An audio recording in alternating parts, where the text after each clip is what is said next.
크신 은혜로 우리와 함께 하신 줄 믿습니다. 네. 오늘은 친구됨을 통하여 라는 제목으로 요한복음 15장 13절에서 16절까지 말씀을 우리가 함께 보겠습니다. 요한복음 15장 13절에서 16절까지 말씀 우리 함께 보겠습니다. 사람이 친구를 위하여 자기 목숨을 버리면 이보다 더 큰 사랑이 없나니 너희는 내가 명하는 대로 행하면 곧 나의 친구라. 이제부터는 너희를 종이라 하지 아니하리니 종은 주인이 하는 것을 알지 못함이라. 너희를 친구라 하였노니 내가 내 아버지께 들은 것을 다 너희에게 알게 하였음이라. 너희가 나를 택한 것이 아니요 내가 너희를 택하여 세웠나니 이는 너희로 가서 열매를 맺게 하고 또 너희 열매가 항상 있게 하여 내 이름으로 아버지께 무엇을 구하든지 다 받게 하려 함이라. 아멘. 울지 마라. 외로우니까 사람이다. 살아간다는 것은 외로움을 견디는 일이다. 공연히 오지 않는 전화를 기다리지 마라.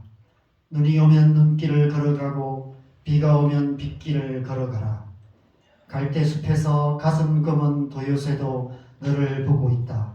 가끔은 하느님도 외로워서 눈물을 흘리신다. 새들이 나뭇가지에 앉아 있는 것도 외로움 때문이고 네가 물가에 앉아 있는 것도 외로움 때문이다. 산 그림자도 외로워서 하루에 한 번씩 마을로 내려온다. 종소리도 외로워서 울려 퍼진다. 정호승님의 수선화에게 라는 시입니다. 제가 아는 몇 안 되는 시인데 제 안에 있는 이 세상 모든 사람들 마음 깊이 뿌리내리고 있는 인간의 본질적인 외로움을 잘 표현한 시인 것 같습니다. 그래서 제가 설교할 때나 강의할 때 이 시를 자주 인용하곤 합니다. 여러분, 이 세상 모든 사람들 안에는 친밀감의 욕구가 있습니다. 마음과 마음을 서로 부대끼며 생명의 온기를 함께 나누고 싶은 본능적인 욕구가 우리 안에 있습니다. 그래서 우리에게는 친구가 필요합니다. 나의 살아있음을 확인시켜주는 또 다른 누군가가 필요합니다. 내가 부르면 언제든지 달려와서 나의 존재감을 확인시켜주는 친구. 언제 어디서든 나를 환하게 웃어주며 그저 바라만 봐도 좋은 친구. 시답잖은 내 얘기도 진지하게 귀 기울여주고 몇 마디 안 해도 내 마음을 잘 이해해 줄 수 있는 마음 넓은 친구. 옛날 유행가 가사처럼 나와 함께 울고 웃어줄 수 있는 내 인생의 따뜻한 동행이 되는 친구. 우리 모두에게는 그런 친구가 필요합니다. 하나님께서 우리를 그런 존재로 만드셨기 때문입니다. 나 혼자 사는 존재가 아니라 친밀한 관계 안에 존재하는 존재로 우리를 만드셨기 때문입니다. 하나님의 형상으로 만드셨다는 말의 의미가 바로 그런 의미입니다. 왜냐하면 하나님께서 그렇게 존재하고 계시기 때문입니다. 삼위일체 교리의 가장 본질적인 의미가 바로 그것입니다. 성부, 성자, 성령 하나님께서 사랑으로 온전히 하나 되어서 서로 깊고 친밀한 관계 안에 거하시는 것입니다. 그래서 사랑으로 온전히 하나 되었기 때문에 삼위일체 하나님을 하나님이라고 우리는 부르는 것입니다. 당연히 하나님의 형상으로 지원받은 우리 역시 이런 친밀한 관계가 필요합니다. 창세기 2장 7절에 하나님께서 흙으로 사람을 만드시고 그 코에 생기를 불어넣으셔서 사람이 생명이 되게 하셨다라고 말씀합니다. 사람이란 존재는 단지 이 세상의 공기만 호흡하면서 그냥 배부르고 등 따시면 그만인 그런 존재가 아니라는 것입니다. 하나님의 생기를 호흡하는 영적인 존재라고 말씀하고 있습니다. 하나님과 관계 안에서 살아가는 그런 존재로 만드셨다는 것입니다. 물고기가 물을 떠나서는 살 수 없듯이 사람은 하나님을 떠나서는 살 수 없는 그런 존재입니다.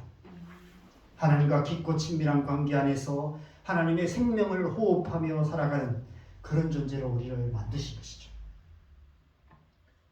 그런데 그 다음 말씀을 보면 18절 말씀을 보면 여호와 하나님이 이르시되 사람이 혼자 사는 것이 좋지 아니하다 이렇게 말씀하세요. 하나님이 사람을 만드시고 심히 좋았더라 라고 말씀하셨는데 하나님이 갑자기 사람이 혼자 사는 것이 좋지 아니하다 라고 말씀하십니다. 그래서 동문배패를 짓겠다라고 말씀하십니다. 하나님과의 수직적인 관계만이 아니라 사람들과의 수평적인 관계도 필요하다는 것입니다. 왜 수평적인 관계가 필요할까요? 성부, 성자, 성령 하나님께서 그렇게 계시기 때문입니다.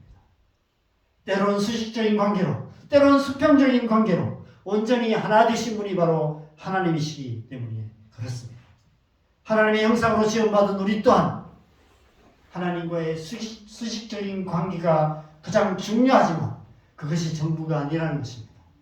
하나님과 나와만 친밀한 관계 안에 살기만 하면 그만인 것이 아니라는 것입니다.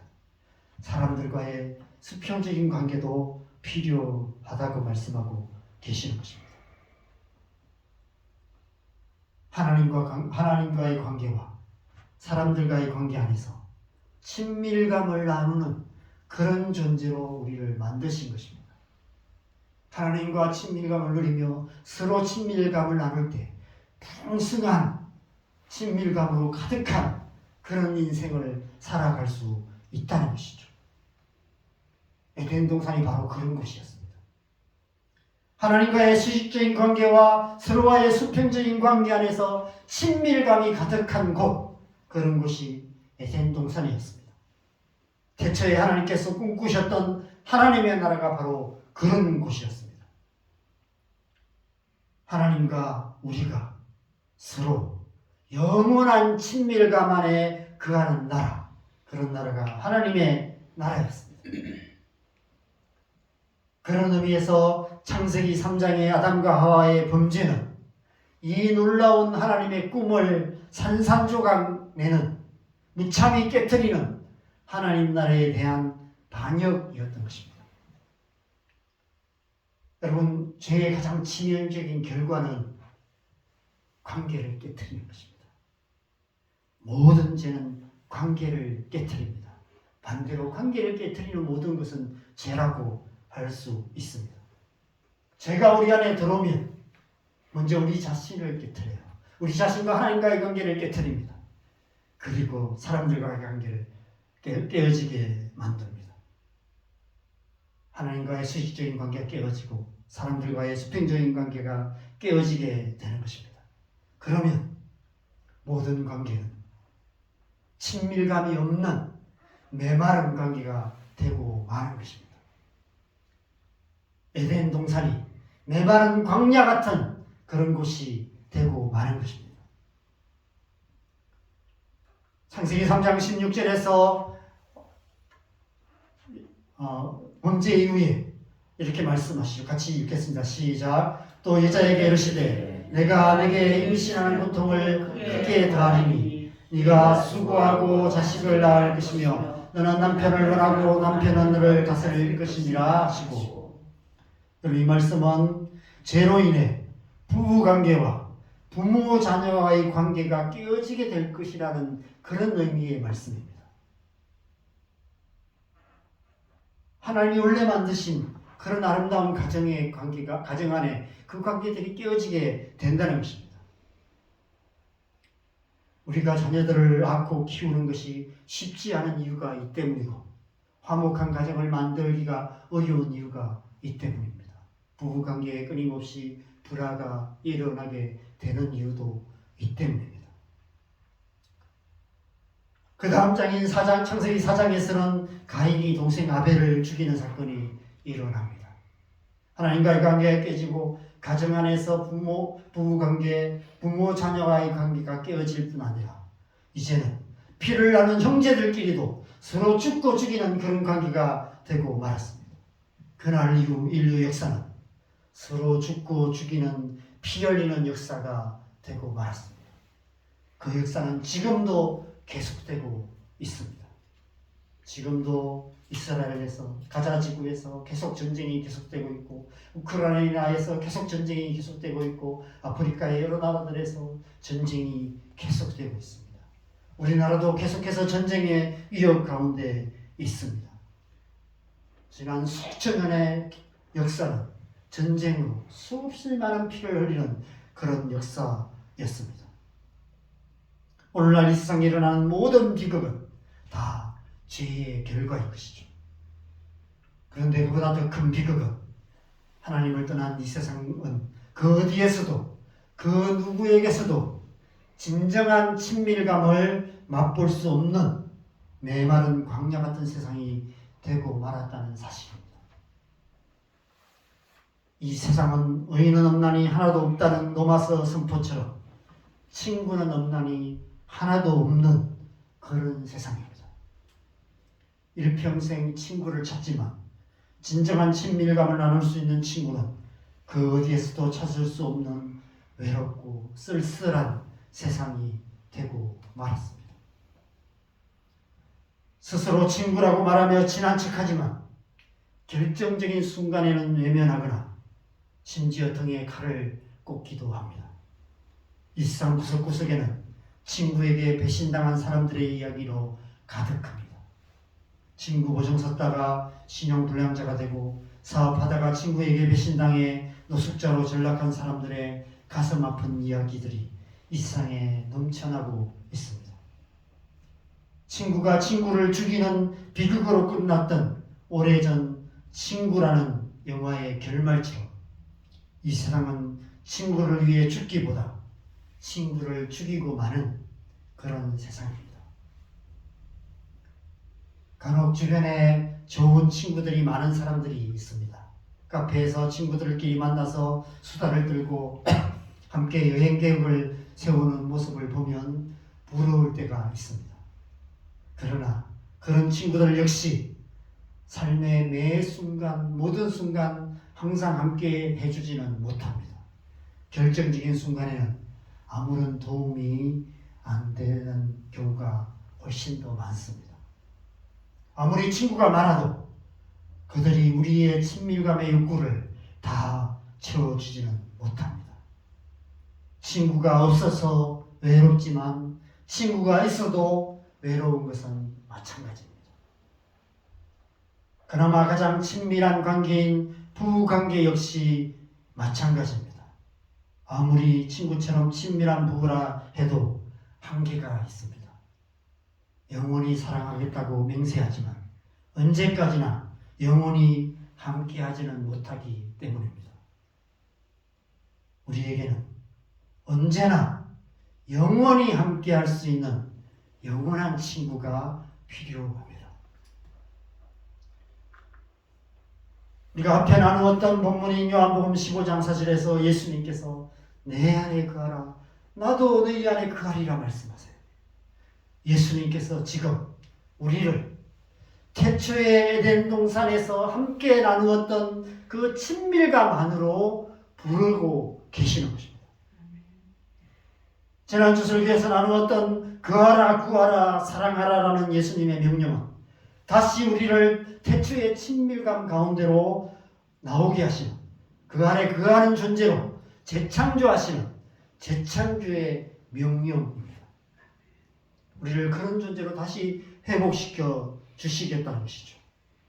그리고 오늘 본문은 그 재창조의 역사가 어떻게 일어나게 될지에 대해서 말씀하시는 본문입니다. 먼저 13절에서 14절에 예수님께서 사람이 친구를 위하여 자기를 목숨을 버리면 이보다 더 큰 사랑이 없다. 너희는 내가 명하는 대로 행하면 곧 나의 친구다라고 말씀하고 계십니다. 여러분 무슨 말씀일까요? 너희들이 나를 위하여 목숨을 버리면 내 친구가 될 수 있다. 이런 의미일까요? 저는 그 반대라고 생각합니다. 예수님께서 먼저 우리를 위하여 목숨을 버리심으로 우리의 친구가 되어 주시겠다라고 말씀하고 계시는 것입니다. 여러분 이방 종교들은 다 그렇습니다.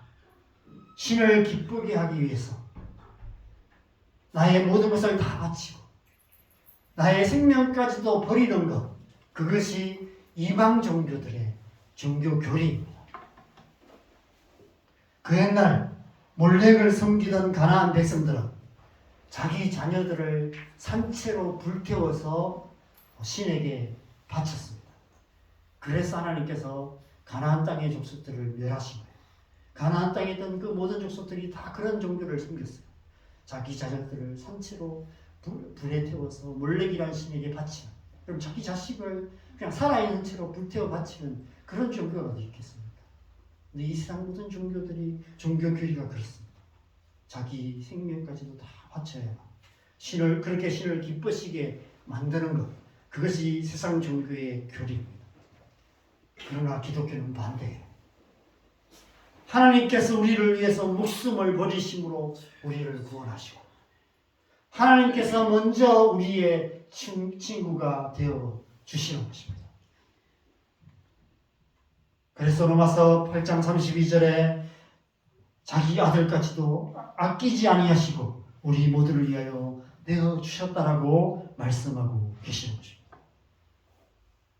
예수님께서 지금 그렇게 하시겠다는 것입니다. 그것이 하나님의 뜻이고 하나님께서 그렇게 하기를 원하시기 때문에 내가 이제부터 그 일을 하겠다. 내가 너희를 위해서 기꺼이 목숨을 바침으로 버림으로 너희의 친구가 되어 주겠다라고 말씀하고 계시는 것입니다.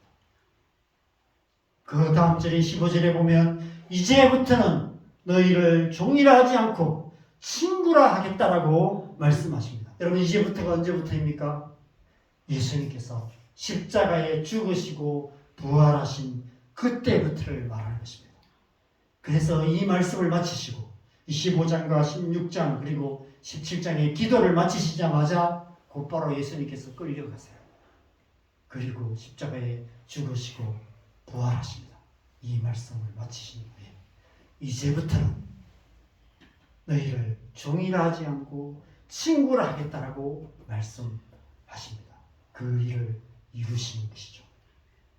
예수님께서 십자가를 통해 우리를 다시 친밀감 안에 거하는 친구가 되게 하시는 것입니다. 그렇다면 왜 십자가여야 했을까요? 여러분 십자가는 하나님과의 수직적인 관계와 사람들과의 수평적인 관계의 회복을 상징합니다.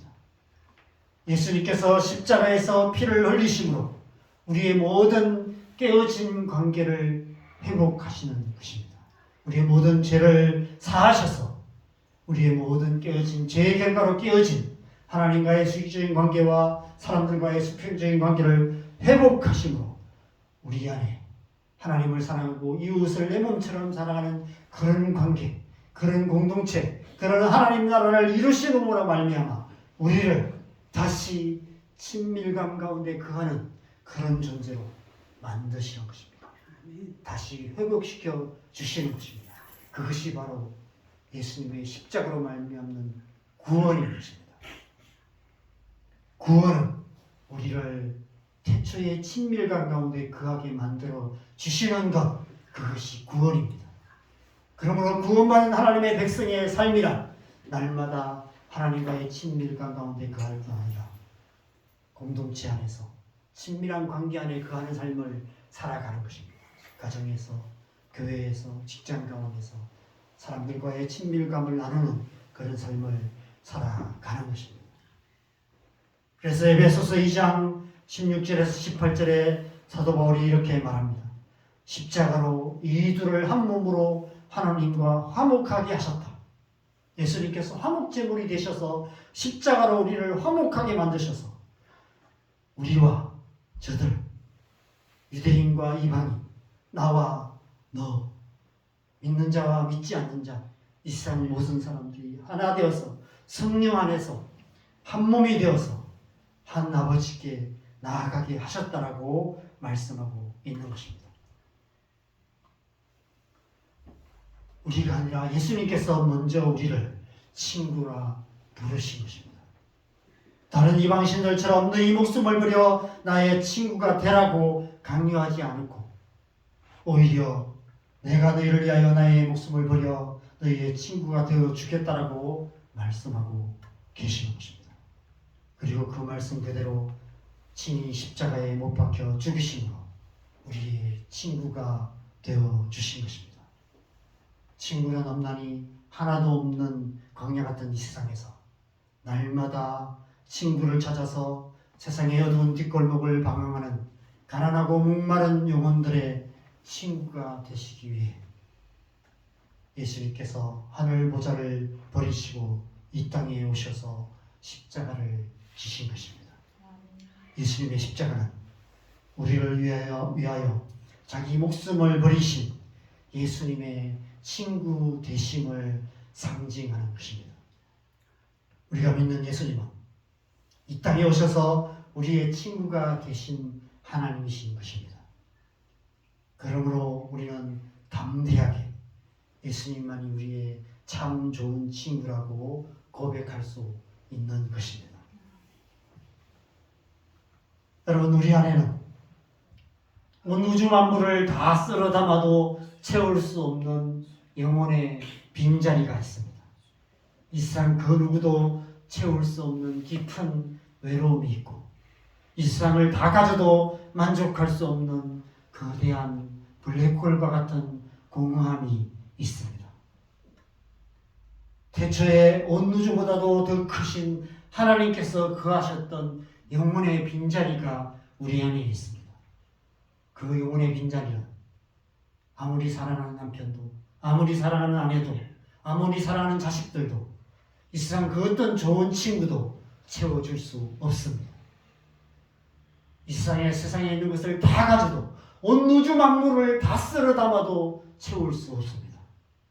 그 빈자리는 오직 예수님 한 분밖에 채울 수 없습니다. 예수님께서 그 빈자리를 채워주시는데 어떻게 채워주십니까? 우리에게 또 다른 보혜사 성령을 보내주심으로 우리의 그 영혼의 빈자리를 채워주시는 것입니다. 예수님께서 보내신 성령께서 우리 안에 오실 때, 성령께서 우리 안에 거하기 시작하실 때, 성령께서 우리 안에 그 영혼의 빈자리를 채워주시기 시작하실 때, 우리 안에 계신 성령으로 말미암아 우리는 더 이상 목마름이 없는, 더 이상 외로움이 없는 충만한 삶을 살아갈 수 있게 된다는 것입니다. 그 성령님으로 말미암아 예수님께서 언제나 영원히 우리의 좋은 친구가 되어 주시는 것입니다. 그래서 우리는 이렇게 찬양하게 됩니다. 이 땅에 오직 주밖에 없네. 그 무엇도 나를 채울 수 없네. 주님의 평안 내 안에 있네. 그 누구도 빼앗을 수 없네. 친구는 없나니 아무도 없는 이 세상에서 예수님만이 우리의 참된 친구가 되심을 믿으시기 바랍니다. 예수님께서 우리의 친구가 되실 때 우리는 더 이상 사람들로부터 친밀감을 구걸하지 않을 수 있습니다. 외롭고 공허한 마음을 채우기 위해서 세상의 어두운 뒷골목을 헤매고 다니지 않을 수 있습니다. 하나님과의 관계가 회복되면 우리는 더 이상 목마름이나 부족함이 없게 됩니다. 오직 예수님으로 말미암아 우리는 만족할 수 있습니다. 신앙생활은 오직 예수님 한 분만으로 만족하는 삶을 사는 것입니다. 그렇다면 우리가 이 세상에서, 교회에서 사람들과 맺는 관계는 어떤 의미가 있을까요?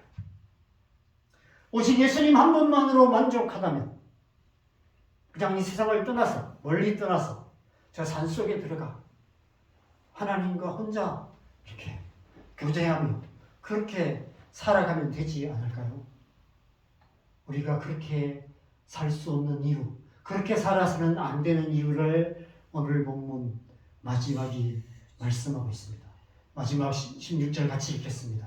너희가 나를 택한 것이 아니요 내가 너희를 택하여 세웠나니 이는 너희로 가서 열매를 맺게 하고 또 이 열매가 항상 있게 하여 내 이름으로 아버지께 무엇을 구하든지 다 갖게 하려 함이라. 여러분, 우리가 예수님을 친구로 삼으면 더 이상 친구가 필요 없습니다. 예수님께서 우리의 모든 친밀감을 채워주시기 때문입니다. 예수님이 우리의 가장 좋은 친구가 되시기 때문입니다. 날마다 성령 충만을 삶을 살아간다면 나 혼자서도 충분히 잘 살 수 있습니다. 오히려 사람들과 함께 사는 것이 더 힘들게 느껴집니다.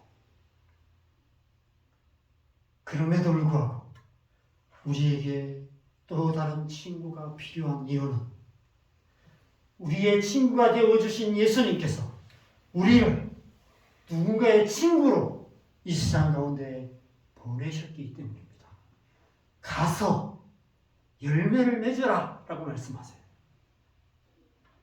이제 너희는 더 이상 친구를 찾아 방황하지 말고 가서 내가 너희의 친구가 된 것처럼 너희도 그들의 친구가 되어주라 라고 말씀하고 계시는 것입니다. 이제부터 친구 찾기에 열심인 삶이 아니라 친구 되기에 힘써라 라고 말씀하고 계시는 거예요. 여러분, 그리스도인의 삶이 그런 삶인 줄 믿습니다. 그리스도인의 삶은 이 세상에서 친구를 찾는 삶이 아니라 그들의 친구가 되어주는 삶인 것이죠. 친구됨을 통하여 우리의 진정한 친구이신 예수님을 그들에게 소개해주고 그들에게 전해주는 삶, 그것이 그리스도인의 삶인 것입니다. 과거 우리처럼 친구 찾기에 여념이 없는 이 땅의 외로운 영혼들의 친구가 되어주므로 그들 또한 참 친구 되시는 예수님을 만나고 우리가 누리는 그 친밀감을 맛보고 누리게 만들어주는 것, 그것이 우리의 사명인 것입니다. 그래서 우리를 이 세상 가운데로 보내시는 것입니다. 그것이 오늘 말씀에서 본문을 통해서 예수님께서 말씀하시는 열매 맺는 삶인 것입니다. 예수님께서는 우리를 풍성한 열매를 맺는 그런 가지들이 되게 하시는 것입니다. 사랑하는 여러분, 그래서 우리는 날마다 주님과의 관계 가운데 살아가기에 힘써야 합니다. 날마다 성령으로 충만하여서 하나님의 임재 가운데 살아가고 그 하나님으로 말미암는 친밀감을 맛보고 누리며 하나님 한 분만으로 만족한 삶을 살아가기에 힘써야 합니다. 그러나 나아가서 우리는 이 세상 속으로 들어가야 합니다. 가서 이 세상 가운데 한가운데서 친구를 찾아서 친밀감을 맛보기 위해서 죄악 가운데 살아가고 있는 수많은 영혼들의 친구가 되어주므로 우리가 만난 예수님, 우리가 누리는 이 친밀감을 그들에게 나누어주고 그들에게 예수님을 소개해주고 그들이 예수님을 만날 수 있도록 돕는 자로 우리를 예수님께서 이 땅 가운데 보내신 것입니다. 그래서 우리는 교회 공동체로 모여야 하고 그래서 우리는 이 세상 사람들 가운데 들어가 그들과 함께하는 삶을 살아가야 하는 것입니다. 삼위일체 하나님과 친밀감 가운데 거하셨던 예수님께서 그 하늘 보좌를 버리시고 이 땅에 오셔서 생명까지 버리시며 우리의 친구가 되어 주신 것처럼 우리 또한 이 세상 한가운데 들어가 우리의 생명을 나누어 주므로 그들 가운데 하나님의 사랑을 전하고 그들 가운데 예수 그리스도를 증거하는 그런 삶을 살아가야 하는 것입니다. 친구됨을 통하여 예수 그리스도를 증거하는 삶, 그것이 그리스도의 삶일 것입니다. 힘 있는 자들, 부유한 자들, 성공하는 자들, 인기 있는 자들이 아니라 연약한 자들, 가난한 자들, 실패한 자들, 소외된 자들의 친구가 되어줘야 하는 것입니다. 환난당한 자, 빚진 자, 마음이 온통한 자들의 친구가 되었던 아둘람 동굴의 다윗처럼 친구는 없나니 하나도 없는 세상에서 친구를 찾아 방황하는 외로운 영혼들의 친구가 되는 하나님의 백성. 그래서 우리의 영혼의 진정한 친구 되시는 예수님을 전하는 그런 하나님의 백성이 되어야 될 줄 믿습니다. 오늘 이 말씀을 통해서 예수님께서 제자들을 그리고 저와 여러분을 이 세상 한가운데로 파송하고 계시는 것입니다. 가서 그들과 친구됨을 통하여서 우리의 영원한 친구 되신 예수님을 전하는 삶을 살라라고 명하고 계시는 것입니다. 그것이 곧 우리가 이 세상 속에서 맺어야 할 열매라고 말씀하고 계시는 것입니다. 이 한 주간 저와 여러분의 삶이 친구됨을 통하여서 풍성한 열매를 맺는 복된 삶이 되시기를 주님의 이름으로 간절히 축원합니다. 함께 찬양하겠습니다. 찬송가 505장 함께 찬양.